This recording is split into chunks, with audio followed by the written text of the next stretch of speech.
Hey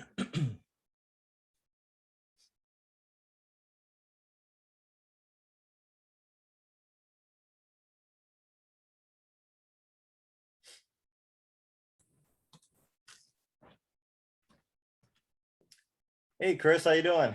Chad, hi. How's everything going at RIT? Today the stat students actually had questions, so I'm kind of like, transitioning to this. Different. Hopefully I won't hit you with too many hard questions. Right. I'm gonna keep admitting my students here as they trickle in.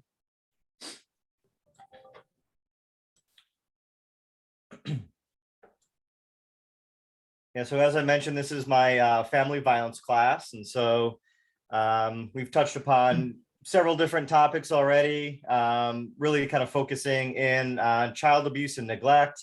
But we also talked a lot about family violence in rural areas, because as you know, Statesboro's kind of, we have Savannah, which is about an hour to the east, and Atlanta, which is about 3 hours to the west. But surrounding Bullock County, where we are, it's a pretty rural area. And so we've talked a lot about kind of some of the special issues and barriers to policing and getting service provision to people in rural areas.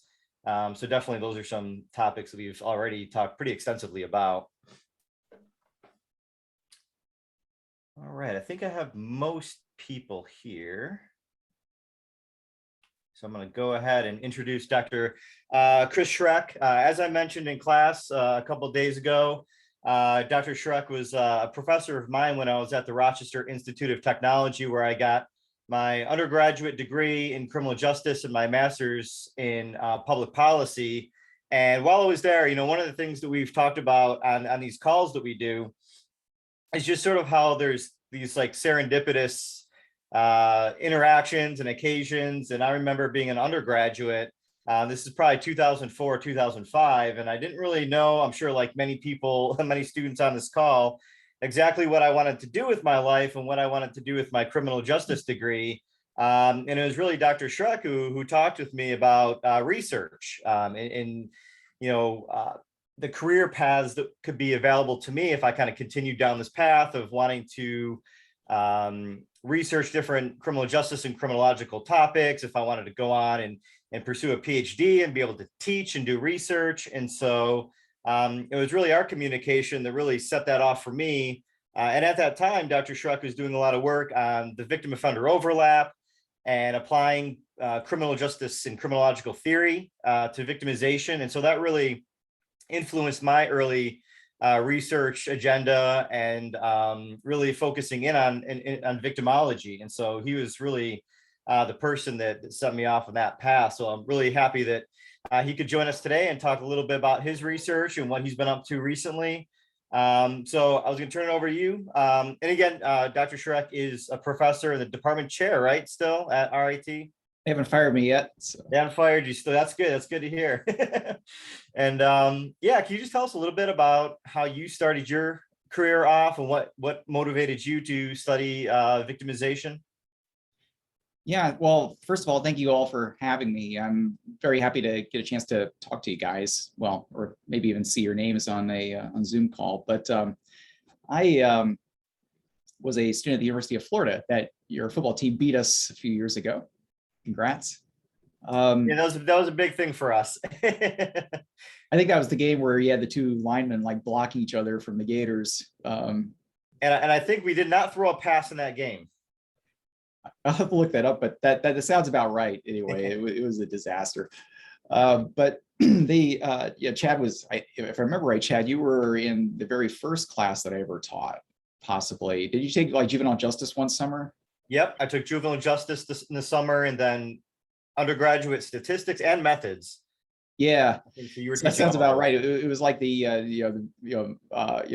was still like trying to figure out where I was at and all of that. So Chad was like the very first one. I must have been less impressive with every student since then, since I don't think any more of them have gone on to become professors. But we're obviously very proud of Chad. So answering the question of what led me down this path, I was not a great high school student. And I lived in Gainesville, Florida, and went to one of the public high schools there. And I had originally thought I was going to take go into the military as an officer. And so that was kind of like my college plans, was to do that. And so I became a reservist at the time to help pay for college and kind of get my start in this. And I realized that actually being an officer in the Army sucked. I took a course on criminal justice at Santa Fe Community College in Gainesville, and thought it was an interesting class and that there were interesting career options, like a lot of military going to law enforcement or policing. So I figured, well, why not? And so I transferred over to the University of Florida, and I'd left, the idea of the military as a career behind, and started at Florida with the intention of becoming going to law enforcement. Those guys who don't know, how much do state troopers pay in Georgia starting? Yeah, I know that they Anybody hire know? quite a bit, and there's a lot of turnover. It has to be maybe like low 40s now, I think, maybe. Good God, that sounds, well, on the application, it said that, new state troopers in Florida, and this is the early 1990s, would start out at 19,000 a year. So, well, it is Florida, I guess. But it was one of those things that, as you kind of like learn more about sometimes some professions and jobs, you realize that, it's not for you, or becomes a lot less attractive. And I learned through my coursework that I actually did in fact have academic ability. And so I was doing really well in my classes. And so I had considered law school as a possibility for a while. And then something changed, a couple of things. One was I actually shadowed a lawyer. Again, it goes toward like why you want to learn about these jobs, because you may find out you hate them. I shadowed this lawyer, and all the guy did was sit in an office, and it was windowless, and dictate onto this tape recorder, and that was it. And at the time, I was preparing my writing sample for law school. I was doing a senior thesis at Florida, and I had a chance to go out and collect data, to do site visits, to meet and interview administrators, and interact with people at the school board of Alachua County to collect data. I was looking at the influence of some disciplinary changes on misconduct in school, and loved it. And I decided that actually maybe I had what it took to be a college professor. And so I decided to go get my master's degree at the University of Arizona, where Travis Hershey was. I don't know if you guys covered him in your classes, but at the time I was starting graduate school, and throughout my coursework as an undergraduate, his was like one of the giant names in the field. And so I decided I wanted to go learn with him. I had not, and I have never taken a course in victimology. And the reason for that is that at the time I was a student at Florida, at Arizona, and then at Penn State, victimology was a field that was essentially dead. There was hardly anybody who did any research in it of any particular note or consequence. People who did do work in victimology were kind of like, sort of like the mainstream criminologists, may have published a series of papers on the topic. Janet Lauritsen said that she published those papers that she did that are kind of like now treated as classic works. It was because basically she was told to work with victim data and prepare reports on them. And it was, not something that she had planned for. In my case, as I said, I'd never taken a course in victimology. And so that was, it wasn't through exposure to that. I was trained to do delinquency research, and Travis Hershey was one of the best at that. And what led me onto the victimology path was I was reading in A General Theory of Crime, the book that that Gottfredson and Hershey had written. Hershey had told me to read it. And I got to page 17, and I found a sentence in there where they said that victims and offenders, victims tended to resemble offenders demographically and socially, and indeed, victims and offenders often were the same people. And I thought about that for a moment. I was thinking, well, if that's true, then why should the predictors of victimization stop with just demographic variables? Why not anything that we find correlated with crime? Why couldn't that explain it? And if that's the case, then maybe criminological theories may give us some insights into how people who are high-risk targets of crime, why they make the choices they make. And so I ended up writing a paper on that that eventually got published in 1999, a long time ago. But that was the paper that kind of like led me into it. And what I saw with that was, nobody was doing any work in the area, and the area was essentially dead. And it was a chance for me to possibly make a lasting mark in an area that nobody was really noticing or paying attention to. So I could obviously go a lot longer there, but you may have other questions there. But that's what led me into victimology. Yeah, that's super interesting, and it's always fascinating to me to find out how people get into whatever topic it is that they study. And one of the things, Chris, that I've noticed throughout your career is that, and for the students on the call too, is that you might read something and say, "Oh, has that been researched?" Or what other work is out there on this? This one sentence or this one page or topic that you're reading about.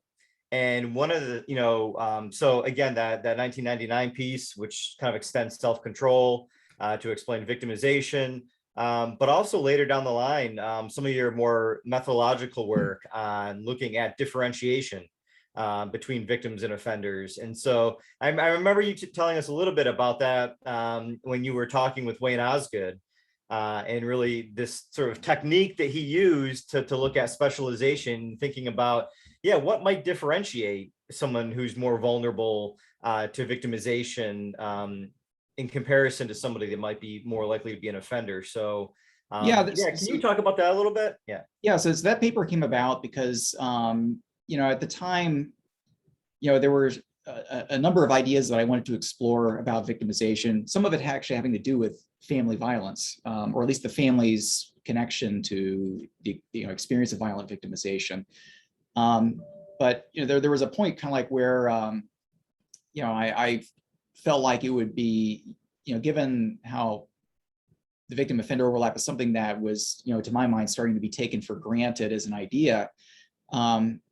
It occurred to me that it might be worth it to actually look back and see and really scrutinize what distinguished people who were victims from offenders. Because, the thing that we found up to that point was that victim offenders were often the same people. So there's a correlation there. People who say they're victims are more likely to be offenders too.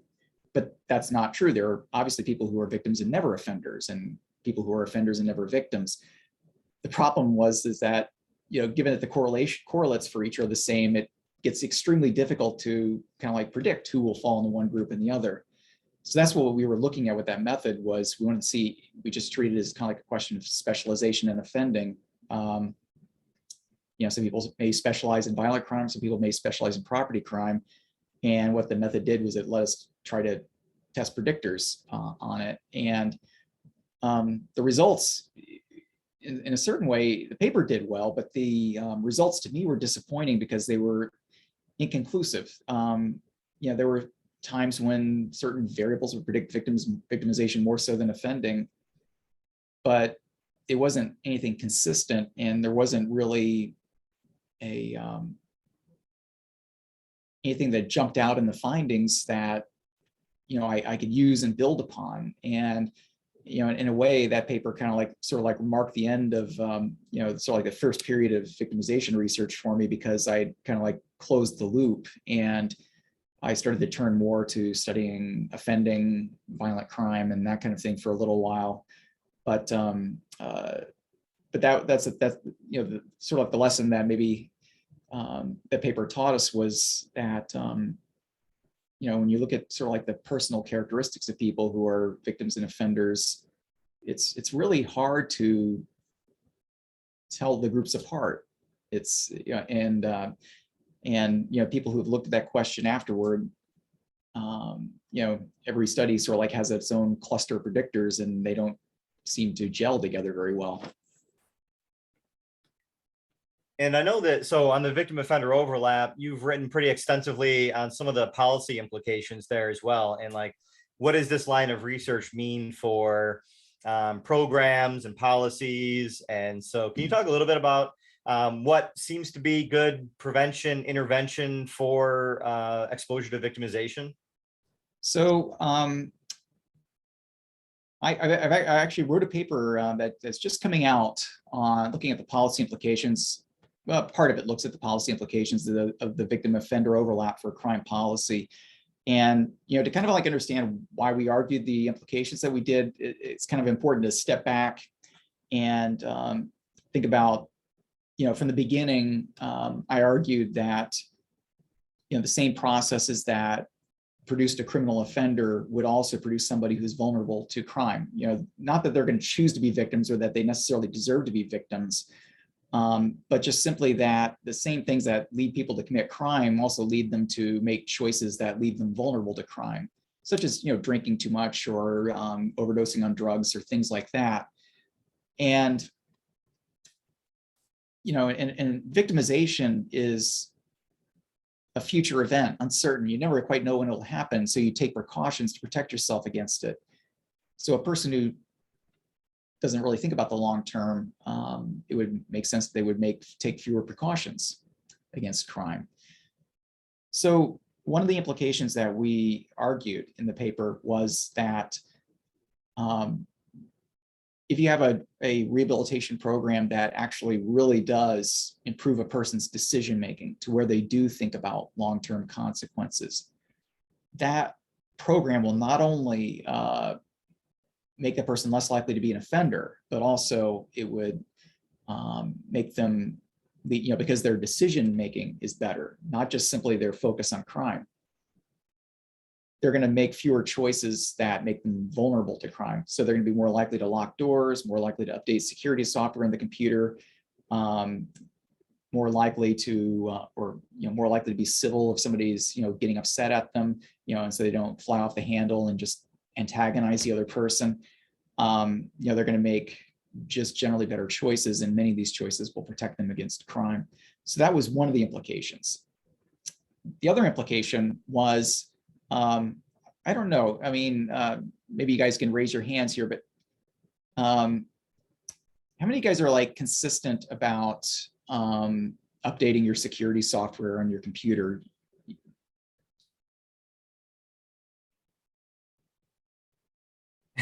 I got a nope. Nope. Yeah. And that's probably true of all of you, I'm going to guess. Right? So, well, let me ask you guys this. Why don't you update your security software? Because I know none of you, definitely do not. McAfee is a virus. he certainly has issues anyway. So, I think many of you guys probably don't want to become victims of crime, right? And, you don't want to suddenly open up your computer and it's like, pay $1,000 in Bitcoin to this,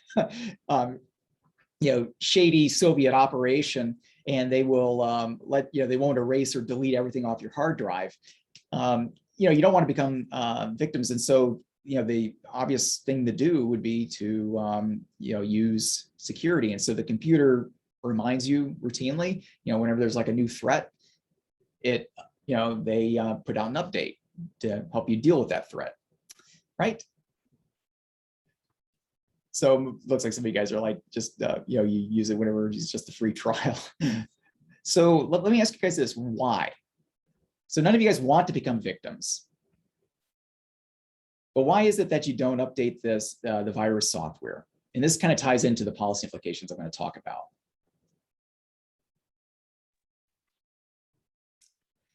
It's expensive. Yes, that's a legitimate thing to think about. I don't want to pay for it. Money, yeah. The computer isn't important to you. I feel like don't want to pay. Don't think the info that you have is very important.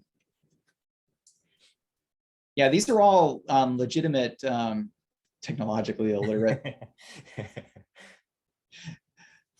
Well, I don't know. That's a better answer than some of you guys are just about greed, right? So, yeah, the thing that we have to think about here is that, I think, the victimization did happen, and I was to poll you guys.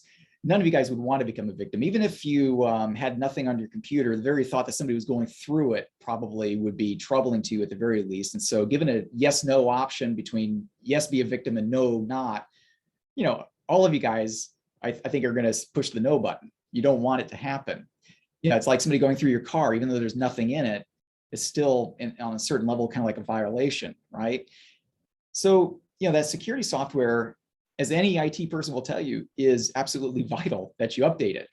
And, to protect your stuff, to protect the networks that, your computer are attached to, and keep, people from, taking over those networks.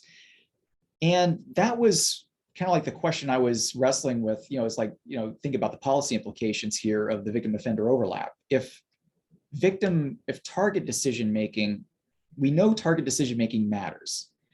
If you interview offenders, they will tell you, they think about kind of like what the target is doing. Is the target, is there any reason to think that the target can resist me if I, approach, or can they run away? And most crimes fail. So in order to get into a computer network, updating your security software is part of that thing, that you do to protect yourself, and that affects the offender's decisions. They can't get in. So what the victim offender overlap suggested was that the similar reasons why people commit crime, some of the concepts may explain why people make precautionary choices. So I'm going to do a little pop quiz here. And Chad, do you teach theories for them? Yeah, I've taught criminological theory at the undergrad level. All right, so here's a chance to show Chad you remember anything from his lectures. Do you guys remember what the three principles of deterrence were? The key concepts? Think like, rational choice theory. But specifically Beccaria's deterrence, there were three principles of deterrence. What were they? If you wanted to deter. Feel free to unmute and if you have the answer there, or put it in the chat box. Guys, don't embarrass Chad like this, man. He needs like flex and Beccaria. I gotta go through my notes from last semester. What did you find?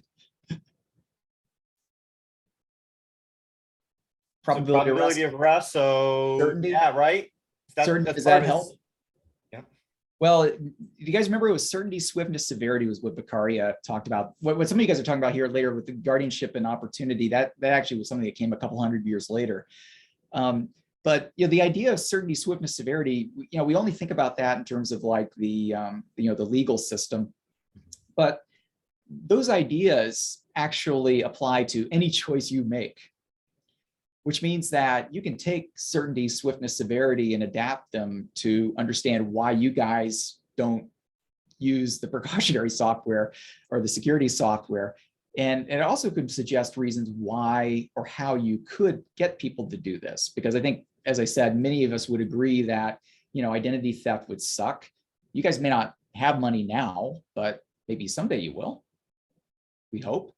And, you would like to think that, people aren't going through your bank and raiding your account through the computer. And, it'd probably piss you off a lot if you found out that it was because, the employees there didn't update their security software. The risks are potential here. So in my more recent work, what we did was we tried to, sort of expand why people took protections and some people didn't. And self-control was what I had focused on most of my career. It was this long-term focus that people who think down the road are going to be more likely to respect victimization as a possibility. Even if, there's no thief in sight, they still lock their door, right? But we also expanded this perspective to include certainty, swiftness, severity. So the idea here is that, it's interesting, none of you guys mentioned that you felt that a virus attack was likely on your computer, right? It would probably surprise you guys to know that you probably would never notice a virus attack happening on your computer until often later. The network that you're on right now is under attack by hackers and various viruses. And, they're kind of like probing around trying to find, openings to be able to get in there. But the thing is, though, that most of you guys are not aware of these attacks happening right now. And so if you don't know that there's an attack possible are you going to do anything about it? Because I guarantee you, probably many of you guys, if you knew that, you had a friend saying, I'm going to hack into your computer, you'd probably be like, you know what, I should probably do something about that. But, so that goes to the idea of certainty, that the more certain you are that you're going to be a victim of a crime, the more likely you are to take precautions. The idea of swiftness applied to this notion that we are all naturally lazy, and everything else being equal, and this is something that many of you guys mentioned here, you're going to prefer things that are convenient to things that are inconvenient. When your computer demands an upgrade, what are you usually doing? Is it like, you know what, you're exactly right, I should do this upgrade right now? Right, I'm usually doing something, I'm like, I'll do that later. Delay it, delay it. That's right, because it's inconvenient. It's a hassle to deal with because your computer has to restart. And so, the idea that, the more hassle you introduce into a precaution, the more it costs, the longer it takes in terms of time, the greater the risk involved. Like, for instance, with firearms, some of you guys, being Georgia, right? Guns are dangerous, and that's a deterrent. Many people don't want to have guns in their house because, even if they can anticipate that even taking proper precautions, the risk is extremely high that, there will be like some injury or damage as a result of this. And so, that perception that the thing is dangerous makes it risky. And so people are less likely to want to adopt it. So the idea of swiftness has to do with the cost, really, in terms of time, effort, energy, money, that kind of thing. And as many of you guys said, it's just a pain in the ass. It costs too much. Okay. And then some of you guys mentioned here, I don't have much to protect, right? So the idea of severity has to do with the consequences, right? If you feel like you have nothing to lose with respect to your computer, what's the point of spending a lot of money to protect it? But this ties in actually to family violence. Parents who love their children a lot. I don't know, do you guys have kids? I probably shouldn't ask you guys if you love your children. Probably the answer is going to be always yes, yes, absolutely. How dare you ask otherwise? None of you guys have kids? No, everybody's saying no. The thing is that, if you're a parent and you love your child, the potential loss of that child to, criminal injury, having stuff stolen, that kind of thing, and you don't want your children to experience that, and you want to protect your children against that. And so parents, one of the things that I found in a study that I did a long time ago that came out in the Journal of Interpersonal Violence was that parents who loved their children were less likely to experience violent victimization. So the parents who don't particularly have any attachment to their kids, they're more likely to want to go on playing video games while their kid's demanding attention, just like, Johnny, get out into the yard and go play or something like that. And the kid's not being watched. And, there's a greater window of opportunity for offenders to act. Okay. So part of the idea of severity was the more dangerous the crime seems to you, the more you have to lose, the more likely you are to put in the effort to protect it against victimization. Maybe another way of looking at it is, you guard the things that you treasure. Okay, but there's another more interesting side to severity that I thought was kind of fun, was the fact that protection and precautionary behaviors that are gratifying are more likely to be adopted. In other words, just doing the thing itself is fun. Locking a door, I suspect many of you guys probably don't get a whole lot of enjoyment doing that, right? Maybe you might feel a little bit of relief from anxiety, but that's really about it. How many of you guys are gun owners?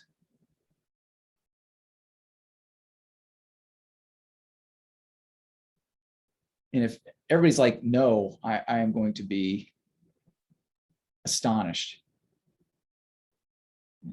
Family, okay. You got at least one, right? What's the cool thing about guns? Landis.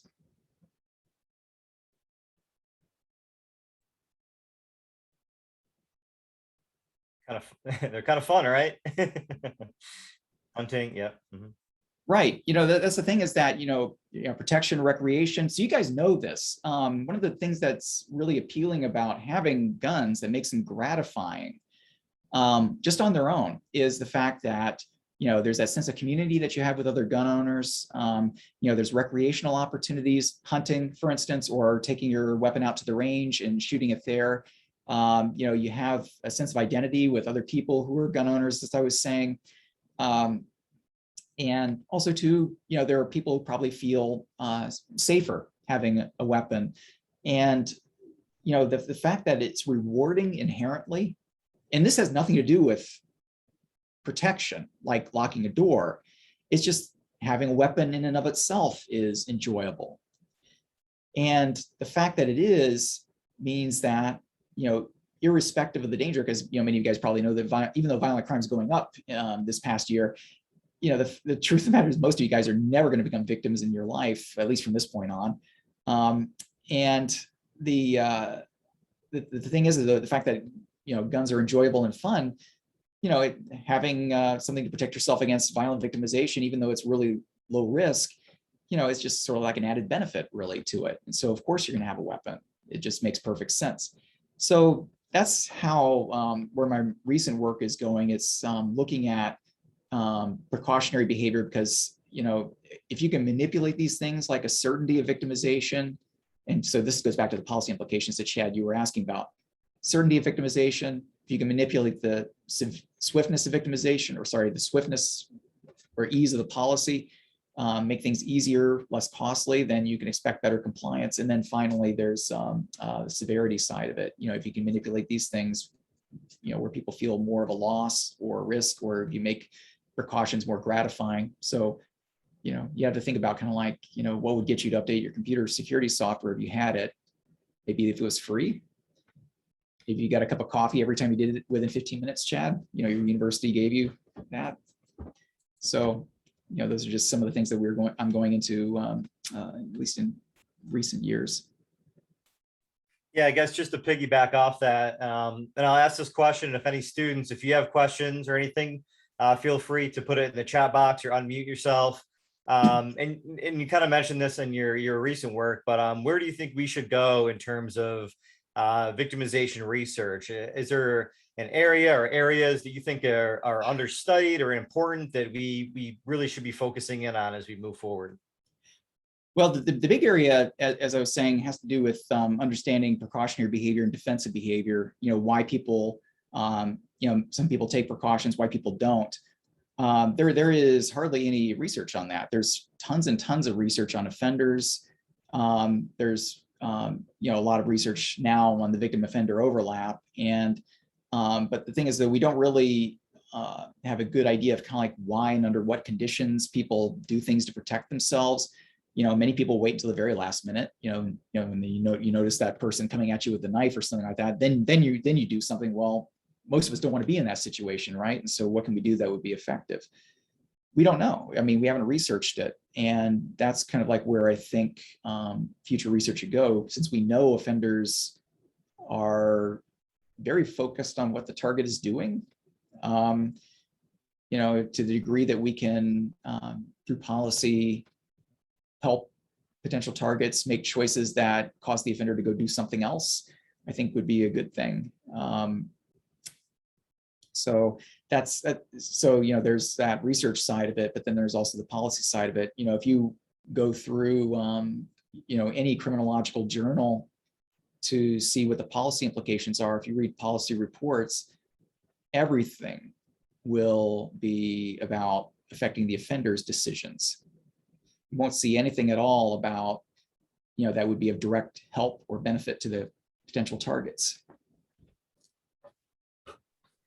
Yeah, it's really interesting. And like you said, back way back in the day when you were studying this, like the field of victimology was, it was kind of very stagnant, right? And so fortunately, I think that having classes like family violence on the books, I mean, this is something that I regularly teach almost every semester. So I think for sure there's more attention to it, and a lot of our students are looking to get into victim service jobs, victim advocacy positions. So hopefully, the research will come along, and universities and colleges will have courses that focus in on this. Do you kind of see that moving forward? As a department chair and someone who's kind of plugged into the field, do you think we're going to see more classes around specialized topics in victimization?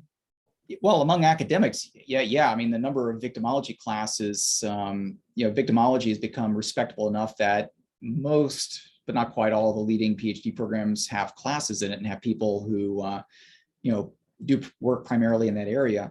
From the policy side of it, it's going to be a bit of a fight. And even on the academic side, Chad, as you probably know from your own work, the old big theorists that are still around in our field, the Frank Cullens, the Bob Agnews, and all that, haven't really, even after decades of research on target decision making, there's none of that in their theories.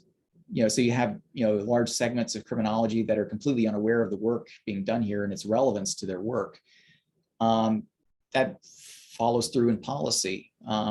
If you go to political figures, the focus is going to be on the offender. Many of you guys who have interest in advocacy and you want to control problem behavior by people, usually you're talking about changing laws, something having to do with policing or corrections, like increasing sentences and so forth.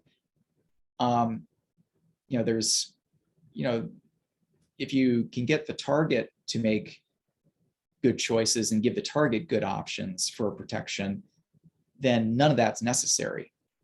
You don't need to incarcerate people because the offender never had a chance to act in the first place. And you have to ask yourself kind of like, well, which option's better? Certainly those of you guys are concerned, for instance, with police brutality.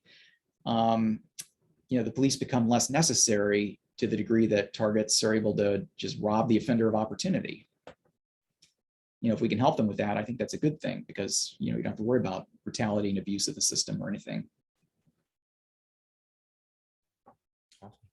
Well, are there any other questions or comments from students in the class? Oh, how early would you begin educating potential targets? That's a good question. The thing is, we don't know, because, as I said, there hasn't been any major interest among researchers yet to do that. I think that's changing. The question that you ask, I think, is an extremely good one.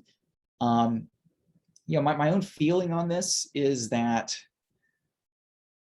self-control theory argued that,